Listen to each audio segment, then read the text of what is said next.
लोग कहते हैं ये 16 दिन अच्छे काम नहीं करना चाहिए, 16 दिन ये मत लो, 16 दिन वो मत लो। कौन सी पुराण में लिखा है? एक बार मुझे वो पुराण जरूर बताना कि 16 दिन ये सामान मत खरीदना, 16 दिन ये चीज मत लेना। क्योंकि शिव महापुराण में और शास्त्रों में वर्णन आता है कि 16 दिन श्राद्ध के हैं, ये पूर्वजों के हैं। आप पूर्वजों का नाम लेकर अपने पितरों का स्मरण कर कर तुम्हारी मर्जी पड़े वो खरीदो, तुम्हारी मर्जी पड़े वो लाओ, पर सबसे पहले उन पूर्वजों को सम्मान पूर्वक वो वस्तु समर्पित कर दो कि आपकी है, आपको संभालना है, आपने दी है, आपके द्वारा आई है, आपके द्वारा आई है। पूर्वज खुश होंगे। तुम्हें बढ़ता हुआ देखकर तो पितर खुद आशीर्वाद देते हैं। कौन माँ होगी जो अपने बच्चे को बद्दुआ देगी? कौन पिता होगा जो अपने बच्चों को बद्दुआ देगा? अगर माता पिता अपने बेटे को गाली भी देते हैं, बद्दुआ भी देते हैं, तो बाद में रोते हैं, आंख में से आंसू निकलती है। एक माँ अपने बेटे को चिल्ला देती है तो बाद में रोती है। अगर माँ अपने बच्चों पर हाथ उठा देती है तो बाद में रोती है। तो क्या मरने के बाद पितर तुमको बद्दुआ देंगे? नहीं, पितर आशीर्वाद देते हैं। बस इतना जरूर कहते हैं कि मैं छोड़ कर गया था रे, मैं तुझे देकर गया था रे, मुझे भूल क्यों गया? तू थोड़ा देता क्यों नहीं है? मेरे को अन्न का भाग देता क्यों नहीं है? बस वो याद करते हैं, वो आपसे मांगने की, क्योंकि आप उसके पुत्र हो, आप उसकी संतान हो, आप उसके वंश के हो, आपसे ललकता है उसको। पूर्वज घर के जो आहूत होते हैं, घर के जो पितर होते हैं, घर के जो वासुक होते हैं, घर के जो पूर्वज होते हैं, आशा उसी से लगते हैं जो दे सकता है। जिसके पास है ही नहीं उससे क्या आशा रखेंगे?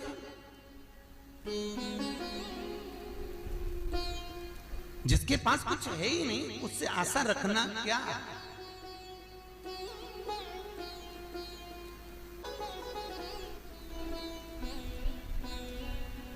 कई लोग कहते हैं गुरुजी हमारे पास देने के लिए कुछ भी नहीं, हम हमारे पूर्वजों को क्या? मत दो ना, इस्माइल तो दे सकते हो। जिस दिन तुम्हारे पूर्वजों का श्राद्ध है, तुम्हारे पास में खिलाने के लिए अन्न नहीं है, तुम्हारे पास कुछ भी नहीं दे सकते, तुम्हारे पास देने के लिए वस्त्र नहीं, आभूषण नहीं, कुछ भी नहीं, मत दो। निवेदन है बस चेहरे पर प्रसन्नता रखकर, एक निवेदन है कि चेहरे पर प्रसन्नता रखकर, तुम्हारे पास कुछ ना हो तो इतना तो दे सकते हो साहब, इस्माइल तो दे सकते हो, प्रसन्नता तो दे सकते हो, मीठी वाणी तो दे सकते हो, अपने पूर्वजों को याद तो कर सकते हो, अपने इष्ट को याद तो कर सकते हो, जिसने दिया है उसका गुणगान तो गा सकते हो। कहते हैं हमारी माँ ने हमको क्या दिया, हमारे पिता ने हमको क्या दिया, सब उसको देकर चले गए। भले वो किसी को दे जाएं पर आशीर्वाद लिए बगैर मत जाने देना। भले वो कितना भी पक्षपात करें, भले वो कितनी भी बेईमानी करें, भले वो कितना भी कपट करें, वो सारी जायदाद उठाकर किसी को भी दे दें, पर उन माता पिता का सम्मान जरूर करना, क्योंकि वो मरते मरते आशीर्वाद जरूर दे जाएंगे कि मैंने तुझे कुछ नहीं दिया, ले मैं तुझे आशीर्वाद देता हूँ, और तुम्हें आशीर्वाद मिल गया तो तुम निहाल हो गए। वर चाहिए, आशीर्वाद चाहिए, धन दौलत नहीं चाहिए, आशीर्वाद चाहिए, धन दौलत नहीं। श्राद्ध पक्ष की कथा कहती है, ये श्राद्ध पक्ष का जो वर्णन गरुड़ पुराण में कहा गया कि जीवात्मा सबसे पहले जाती है तो घर पर जाती है, जैसे जट्ठा और मट्ठा की कथा।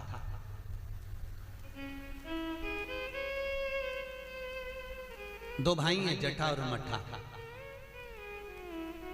दोनों साथ में रहते थे, पर इनकी जो धर्म पत्नियां थीं आपस में कुछ भेदभाव हो गया, दोनों अलग अलग हो गए।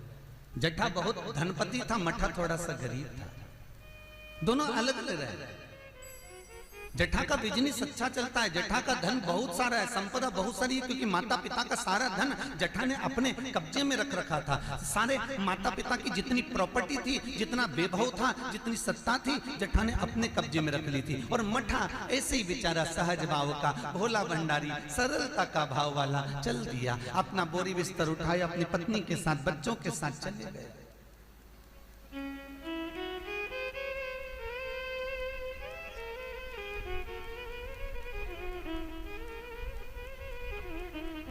16 दिन श्राद्ध किया गया। एक दिन जट्ठा की पत्नी बोली, सुनो, इतना सारा गाड़ी बंगला जमीन जायदाद ढेर सारी है, 200 एकड़ जमीन, 200 बीघा जमीन है, 4 ट्रैक्टर हैं, गाड़ी बंगला ढेर सारा है, खूब वैभव बना हुआ है, पर अपन अपने घर में सेठ बन कर रहते हैं, पर दुनिया को क्या मालूम कि अपने पास कितनी दौलत है, कितनी जायदाद है। अपने परिवार वालों को, रिश्तेदारों को, किसको क्या मालूम कि अपने पास में कितनी सत्ता, अपन कितने राशि ठाठ में रहते हैं। तो पति बोला क्या करना है? पत्नी बोली एक काम करो, तुम्हारे जो पिताजी मर गए थे उनका श्राद्ध आ रहा है,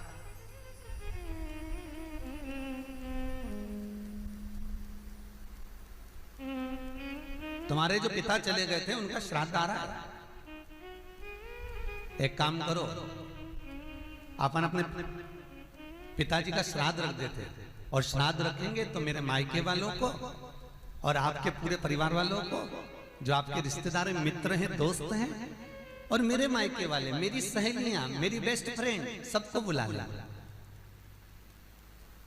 और उनको बड़े प्रेम से अपन भोजन करा देंगे।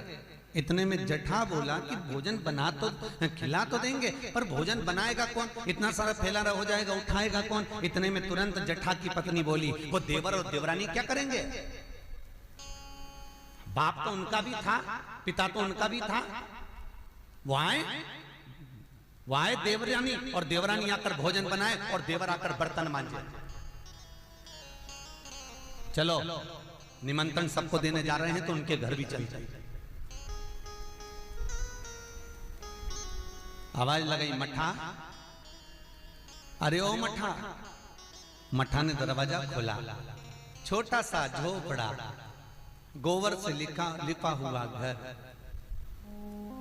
मठा हाथ जोड़कर बोला, बड़ा भाई आया है, बैठो भैया, हम बैठने नहीं आए तेरे घर में, कल पिताजी का श्राद्ध है, तेरे को बर्तन मांजने आना है, दुल्हन को भोजन बनाने आना है। श्राद्ध पक्ष में हमने ब्राह्मणी ढूंढी थी, बामनी भोजन बनाने वाली मिल नहीं रही है, सब लगी हुई है इधर उधर, देवरानी को ले आना।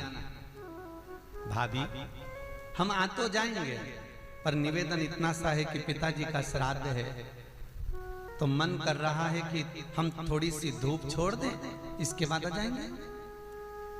इतने में तुरंत भाभी बोली, सुन रे मठा, आना हो तो सुबह जल्दी आना, क्योंकि रखे हुए बर्तन कौन मांजेगा, भोजन कौन बनाएगा? इतनी देरी से आना है तो केवल क्या खाने आ रहे हो? आने की जरूरत नहीं है, तुम दोनों की जरूरत नहीं है, मेरे को मत आना, तुम छोड़ दिया। जेठा गया, अपने ससुराल वालों को बुला लिया, मायके वालों को बुला लिया, सबको बुलाया।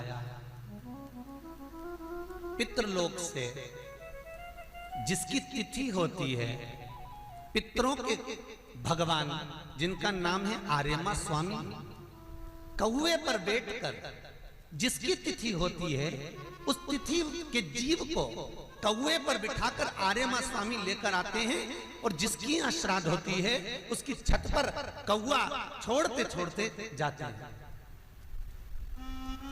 इसलिए हिंदू धर्म में श्राद्ध में कौवे का बड़ा महत्व होता है, क्योंकि पितरों के देवता आर्यमा स्वामी कौवे पर बैठते हैं, और उसी कौवे पर हमारे घर के जीवों को लेकर आते हैं। और सबसे पहले वो जीव कहां जाता है? श्राद्ध पक्ष में। बहुत ध्यान से सुनना गरुड़ पुराण का ये चरित्र। सबसे पहले वो जीव कहां जाता है? जो घर का सबसे पुराना घर होता है, जहां पर घर का बड़ा बेटा रहता हो, जहां पर घर का पुराना मकान हो, पुराना घर हो, वहां वो जीव जाता है। 3 वृक्ष पितरों के तुल्य हैं। पहला पीपल, दूसरा बट वृक्ष, तीसरा बेलपत्र का बेलपत्र का।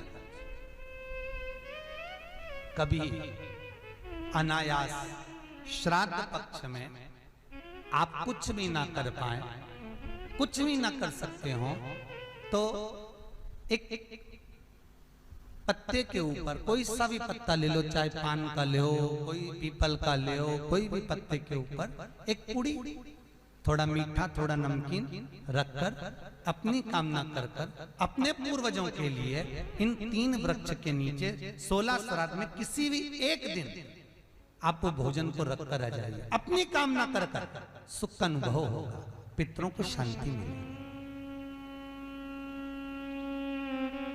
एक जट्ठा और मट्ठा की कथा हमने पहले कही है। वो भी हमारे पेज पे डली हुई है, आप उस पे से निकाल कर सुनना।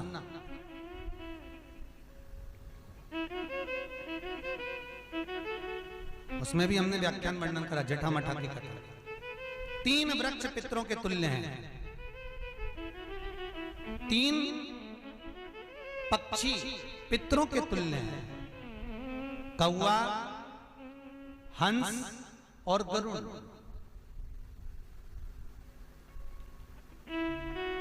एक कौवा और एक श्वान कुत्ता, ये 2 ऐसे होते हैं जिनको 20 मिनट पहले, आधे घंटे पहले, 1 दिन पहले, 24 घंटे पहले, 48 घंटे पहले क्या होने वाला होता है, कौवे को और श्वान को भान हो जाता है। क्यों? क्योंकि ये यमलोक में जहां यमराज निवास करते हैं, श्वान और कौवा उस स्थान का भाग ग्रहण करते हैं और इनको ये ज्ञान पूर्व से यमराज से प्राप्त होता रहता है, पूर्ववान होता है, प्राप्त होता रहता है। एक कौवा एक श्वान, कोई घटना घटने वाली होती है तो कुत्ता रोने लगता है,